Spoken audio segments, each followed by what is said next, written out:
Hey everyone, this is Danielle, also known as Gently Smiling Jaws, and welcome to my Flosstube. I think for this one I'm going to start with the non non cross stitch, non crafting stuff because I forgot. I realized last time after I'd recorded my video what I had meant to include, and I want to do that now before I forget this time as well. What I was going to mention last time that I forgot about, and I'll put the information down in the description of the video so that it's handy. But in a previous version, I had mentioned that there's the group Connecting Humanity that is taking donations of eSims so that folks in Gaza can stay connected and online. And I know that they're doing it in Gaza right now. I think they're also looking at doing it in other parts of the world, but I don't know whether any of that has actually happened yet. But I wanted to kind of go through what my experience had been. I had a while back I had donated 2 eSims, and I think one was activated pretty quickly. I think the other one took a bit longer. Both of those had activity on them, and they were getting close enough to the limit of the amount of data that was on there that I had went and added, kind of topped them up. And then at some point, both of them sort of stopped having any activity, and you can't say for sure what the reason was, but of course I imagined the worst. But I don't know what happened, and I don't know who it was who was using them. But I guess when you see, there are great organizations out there to donate to with the eSims, since you're actually seeing the data being used. I guess it was more of a feeling that you were actually helping someone out there as you saw, the data moving. I did go and purchase another eSim at the end of December, which didn't get activated until end of January, beginning of February, and sometimes it can take some time for them to be activated. If you look on, the social media for them, there's, explanations of why it can take some time.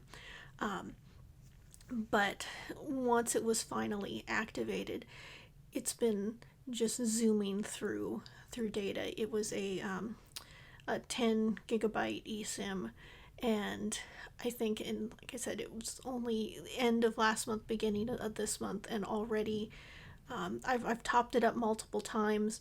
It's towards the end of the third top up, and I have another one waiting for it. And so for me, because this one is using so much data, my focus is to try and keep this one going as long as possible, versus purchasing more eSIMs, since this one is, I figure what funds I have to give, I am going and putting it towards making sure I can keep this one connected and going as long as possible. So I just wanted to mention that. I figure folks have probably heard about this already, but just in case you hadn't, I wanted to mention it. So like I said, I'll put the info in the description. Next was I meant to make some tea to have in this video, and then I completely forgot because I'm recording this early because I'm trying to make sure I have some time to edit it before it goes up on Sunday. But as far as what tea I've been drinking lately, here at home, I've been going through some oolong, and I honestly can't remember which one. I have so many teas around. I know it's one from one of the ones I've gotten from Floating Leaves, and normally if I'm looking for oolong, I just go into the cabinet where I have all my tea, and I have since I've tried to go through some of my stuff, I still have some that are in sealed packages, but I go for some of the packs that I already have open, and I'll just grab one and go and have some of that. And unless there's something really I have, particular in mind, I'm happy to just grab something that's already open and go through that.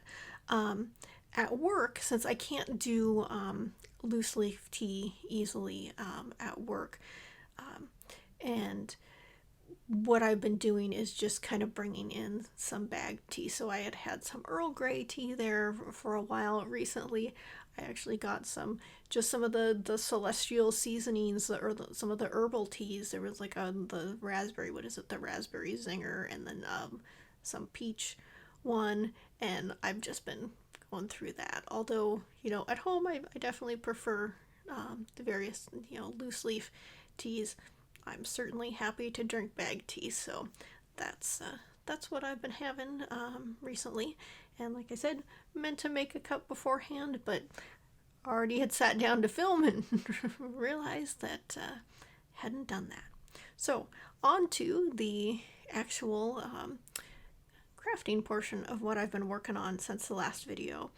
And I have to say that I've sort of my whims are winning. I've had some ideas of things to do, and I have not stayed on track with the modern folk embroidery sale. Granted, there's still time in February. I have time to catch up and finish what needs to be done for February, but I think since the last video, I actually had to check the video and make sure that I actually had made any progress since the last one. But I think I had put in, let's see, I think 357 stitches, which was the day after I filmed. I did that, and then I have not touched it since. So let me bring this there. In fact, I still have, since I had intended to do more, I hadn't even finished the, let me get this so that I don't have the light shining through here.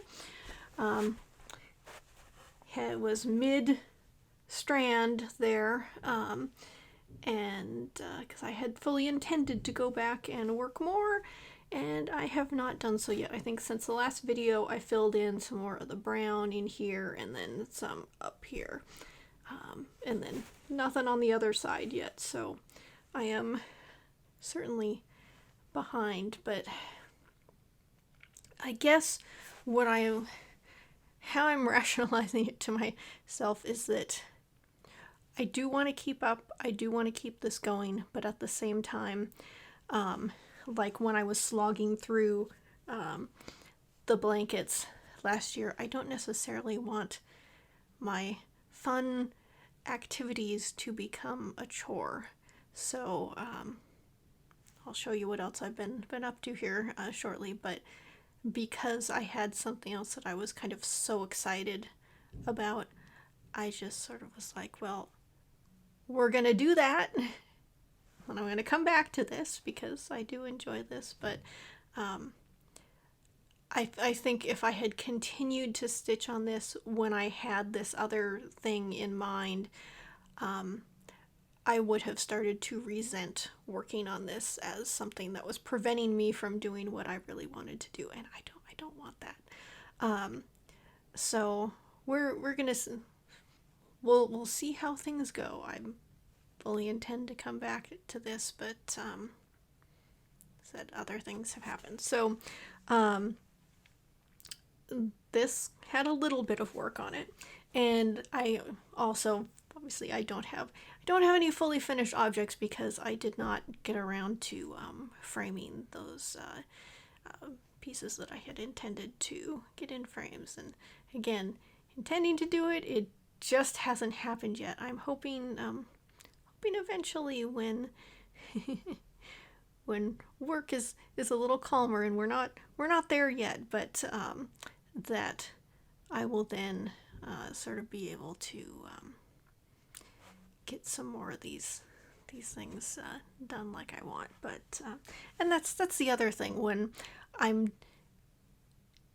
I wouldn't say at all that I'm massively stressed, but just since it's more stressful than it had been, that when I come home and I want to relax, I want to work on stuff that I want to work on. And so this, I love this. I want to come back to it, but it wasn't what I wanted to work on at the moment. And at the same time, the same goes for my crochet blanket, which again, that's for me. There's no deadlines on it. I did work on it some since the last video. Let me see here. I think there was like 2 days that I worked on it since the last video. And the last time I worked on it, because I have a,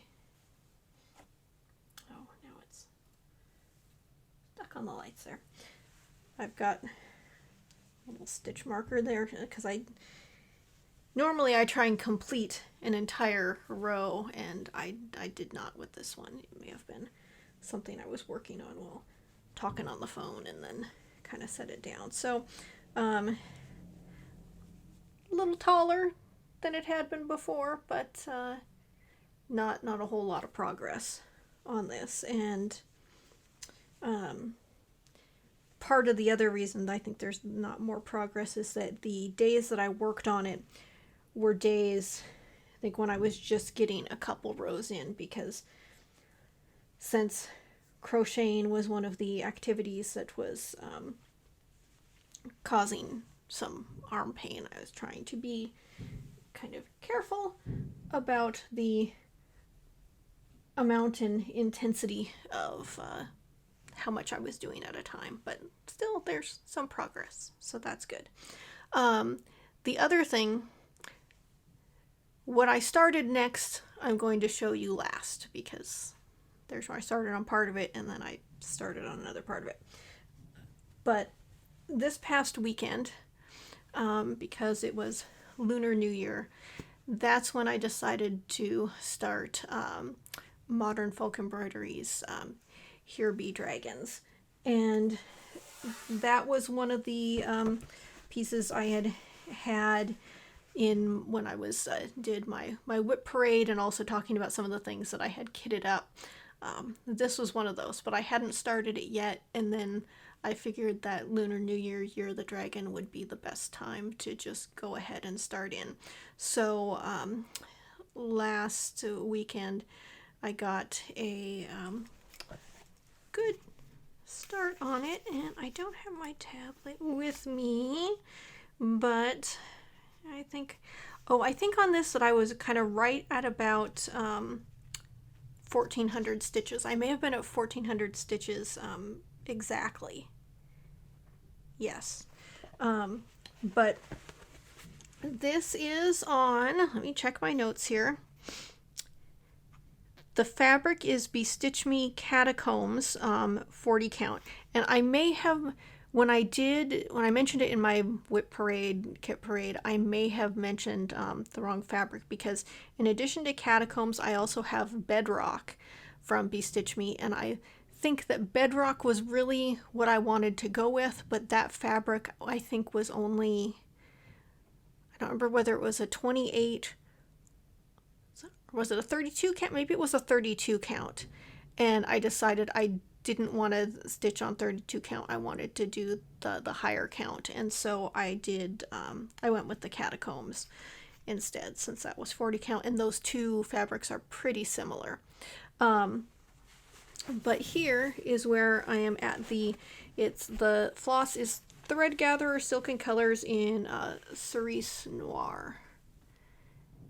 And I'm really happy with how this is looking so far. So I haven't finished over on this side, but I think down here is the end of the inside border there. And so I have to do the outside and then finish up there, and then I'll have the full width and then be working down. So I'm not to the big dragon yet, but I feel like that's a good chunk of progress. I think I only worked on this for last weekend, Saturday and Sunday. So in 2 days I managed to get all that done. So happy with my start, but then even though I was enjoying this a lot as well, it got put aside here for the other project that I was excited about. So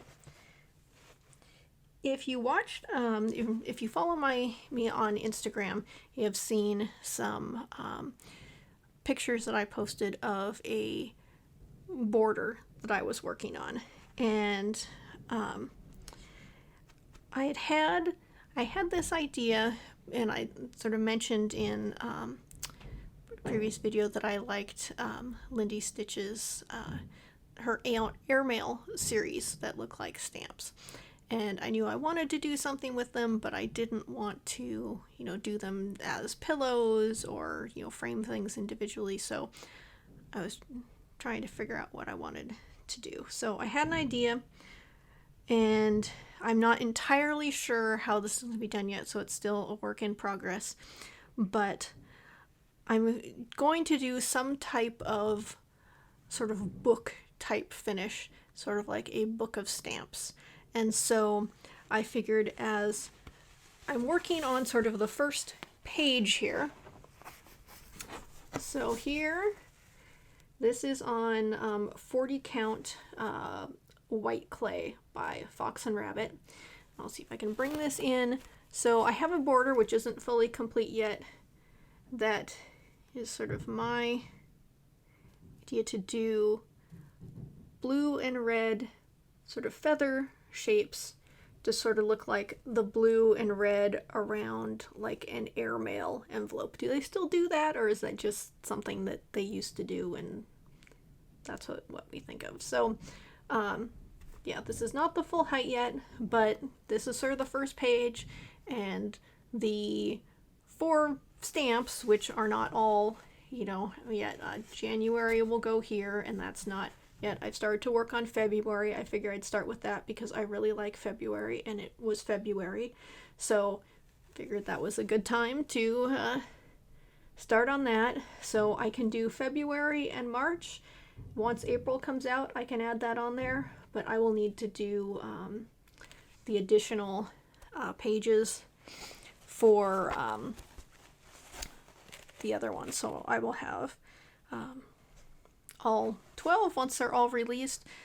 How I want to do sort of the cover, I'm still trying to decide. I may modify the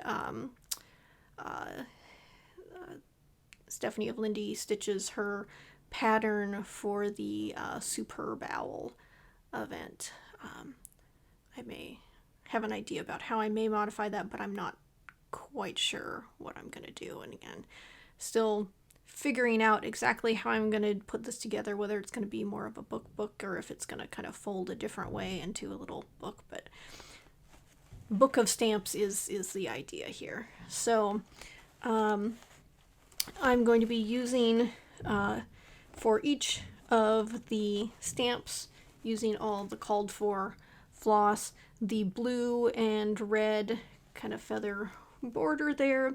Those are 2 different cottage garden threads. So 'cause I think the dark blue is Sawyer and the red is raspberry. I was pulling from what I had on hand. I knew I had a lot of the Sawyer blue when I had placed an order. I had ordered a number of those, and then of the reds that I had on hand, the raspberry was what I like the best. So that's what I'm going with. So, and this will be a long-term project because not all of the stamps are out, so some of them I can only do as they come out. So I went ahead and got the ones that were available, and I will work on what I can, and then set things aside with more to do as time goes along. So we will see. And again, this was a situation of I bought some stuff. I had the fabric on hand, but for what I'm going to be doing, I needed more of the fabric, so I have now have more of this on hand. I had to get the floss that I needed, so it was not what I had intended, but because I had this plan and it was something I was excited about, I went ahead and did it. So, oh well, what's done is done. But yeah, this is what I'm working on. The thing, I have not started any of the patterns from Shaded Stitchery. Okay, my battery ran out on me, so I'm gonna see if I can record the last bit of this with my other almost run out battery. The other thing, like I had mentioned in my previous video, there were some patterns that I wanted to pick up from the Shaded Stitchery. And I did go ahead and get those as I had planned to. The two that I picked up were the Data Portraits in Paris and the Freedom Motif Sampler, both of which I have had my eye on for a while. So I'm not sure whether I will get either of them started this month, but those I have picked up and have them in my plans to get done eventually. So those are sort of what I've been working on and what I have on the horizon here. Let me see if there is anything else. Oh, I suppose I should say something about the Superb Owl event. I did attend that. I did not, once again, I didn't do any of the stitching tables or the whip speed dating. I was focused on kind of watching the kind of live entertainment that was done, the advice for designer talk and like that. So I was working on my projects while kind of listening in and watching that. So it was an enjoyable event, certainly not as long as or with as much kind of going on as the Jingle Ball, but it was fun. I guess I sort of liked that it was an event that didn't have all the shopping associated with it, because that made it a little less dangerous. But it was a fun way to spend part of my Sunday. So yeah, I've been enjoying all of the events that I've been going to that Lindy Stitches has been putting on. Even if I'm not taking advantage of everything available, they have all been quite enjoyable. So let's see. I think that may be all that I have to share in this video, but we'll see. I'm still, like I said, thinking about how I'm going to do other parts of that kind of stamp book project, but we'll see. It's sort of up in the air. There's some things how I know I want to do it, and then I'm just going to sort of see where my whims take me. And yeah, I think doing things that I'm excited about without, I don't want to go in too many different directions, getting too excited about too many different things, but I want to be excited about what I'm working on, and right now I feel excited about what I'm working on. So I feel like it's been a good period of stitching since my last video, even if I wasn't stitching every day, which I didn't, but making progress and having fun, which I guess is really all you can ask for. So if you have made it to the end of the video and you are working on a project while watching, I would love to know what you're working on if you want to put it down in the comments. And thank you for being here, and I will see you in 2 weeks for my next video. Thanks so much. Bye.